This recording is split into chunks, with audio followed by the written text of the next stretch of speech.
And that's why I quickly want to go across to one of my very interesting friends. I'm joined in by Caleb Ben David, who's an anchor at ILTV News, is joining me live on the broadcast as well. Caleb, thank you for joining in. Pleasure to have you here on CNN News 18.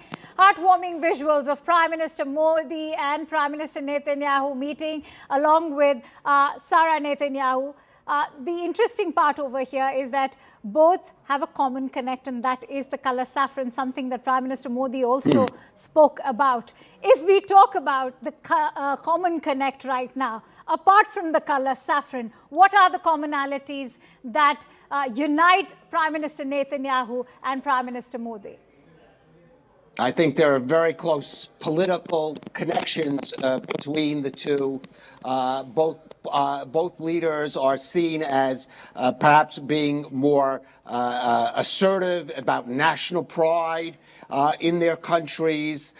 They both draw on the traditional heritage, even religious heritages of their countries. Of course, Prime Minister Netanyahu with the Jewish heritage of Israel, and Prime Minister Modi the Hindu heritage of India. So they both occupy, in some ways, sort of the same aspect. They both are leaders who are trying to build regional alliances against, for example, the threat of radical Islamic terrorism, which is something that unites them, and I'm being more assertive about it than for perhaps some other world leaders. In fact, I would even say part of this visit today is why it's so important for Israel and Prime Minister Netanyahu is Israel and Prime Minister Netanyahu politically trying to pivot Israel perhaps away somewhat from Europe, where Israel has been strongly connected with, and of course many of the European nations, as your previous guest just said, were very critical of Israel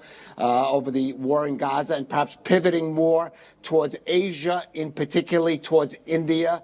So I think you have two leaders really cut from the same mold here, perhaps in some ways a little controversial in sort of the world political stage, but certainly you could see a lot of similarities. It was no coincidence that Sara Netanyahu, who is very much they're a team. We should say this. It's not usual in world leaders, but the Prime Minister's wife always accompanies him on official trips and in gatherings like this. No coincidence she wore that saffron color. She was sending a message of solidarity, not just with India, but with Prime Minister Modi and, of course, his political party especially. So there is definitely a connection here. Absolutely. Such a strong and connection. Caleb, I'm sure you'll agree that the color is the symbolism of the commonalities that both the countries share, both the leaders share, which is why I want to quickly bring in Major General Dayal also on that note. Major General Dayal, as we speak, just hours ago, a joint working group meet on counterterrorism between the Indian and the Israeli side concluded. Terrorism is one issue that both countries have borne the brunt of. How do you think India and Israel can not just stand in solidarity, but work towards eliminating the menace of terrorism after October 7 and after Pahalgam especially? Thank you, Akanksha. Let me just give you a little bit background coming to terrorism. You see, it's the timing which is most important, as everybody is bringing out, but it is not only the standoff between US and Iran today and involvement of Israel directly, and also not what is happening in West Bank and what pending issue of the Gaza. But today you must understand that last year there have been two very strategic agreements in this region. West Asia has got 4 major military powers after the degradation of Iraq and Syria. And these are Israel, Iran, Saudi Arabia. These are 3, and Turkey, which is Eurasia or Asia, Turkey, which is part of it. Last year, Pak-China has had an agreement with Saudi Arabia. Last year, Pak-China has an agreement with Turkey, and there is a trilateral with Azerbaijan. In this context, when you look at it, then, like Mr. Sajjanar said, somewhere Israel was lone. Somewhere India needs its strategic partnership to be upgraded. Terrorism is very, I would say today, terrorism is on the wane across the world. Even here, if you see, the terrorism in our valley, the militancy is not what it was in 90s or what was it in the early 2000s. So there we have succeeded already. We have got information exchange mechanism. We have got, the key terrorists, we identify both the countries. We have got already a setup which will only be upgraded. So terrorism jointly, I think in there, America also plays a part in it. So that's a very little part of its achievement. Right. The main thing is, important is the signaling and messaging at this time. This is the most important part. We are sending a message to number of countries. This visit by the head of state of India, by the Prime Minister of India, is sending a very, very different message which will have a deeper implication. In fact, the message was sent out during Operation Sindoor as well. Tara Kartha, would you like to weigh in on that? Because much of intel sharing happened between India and Israel, which helped India successfully eliminate those terror camps in Pakistan.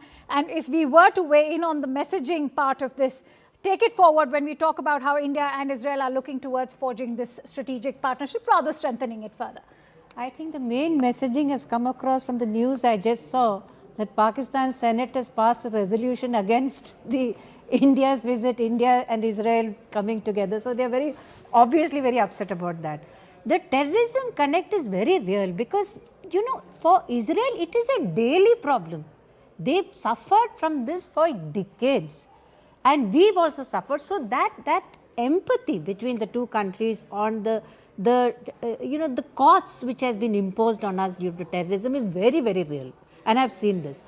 Post Sindoor, of course, our own cooperation has gone up. The kind of systems that we rely on are Israeli. I mean, much of those things, spies, all of that is Israeli weapon systems. So we need these now as soon as possible, because I would marginally disagree. I don't think terrorism is over at all. True, it's not over. It is going to, one second. In fact, it's evolving. Yes, you're going to see new forms of it. So we need all the help we can get. I think that's a very critical point Tara has just now made. Kalev, would you like to weigh in on that?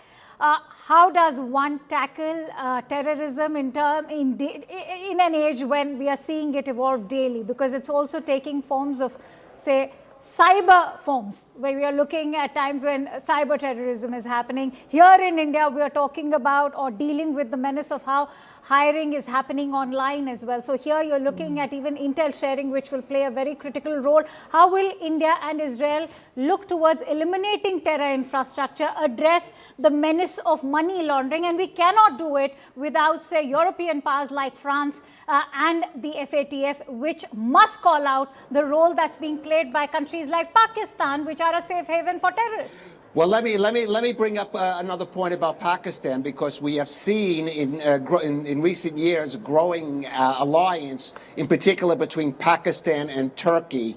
This is a sort of access of a hardline, may say Sunni, a Muslim alliance, trying also to bring in Saudi Arabia. And we saw Turkey has increasingly aided Pakistan, including during an Operation Sindoor, and really the building up the India-Israeli alliance is a sort of counter to that. And of course, there is an ambition to increase this beyond in the region, among more moderate states and beyond even. So that's one crucial aspect. And as your other guest mentioned, Israeli technology, certainly air defense technology, was very important during Operation Sindoor, showed how important air defense, basically that's the game now in security. And of course, Israel is a world leader in that. It's developing, had developed the Barak 8 with India. So along with perhaps providing India with air defense systems like those, it's going to work with India to develop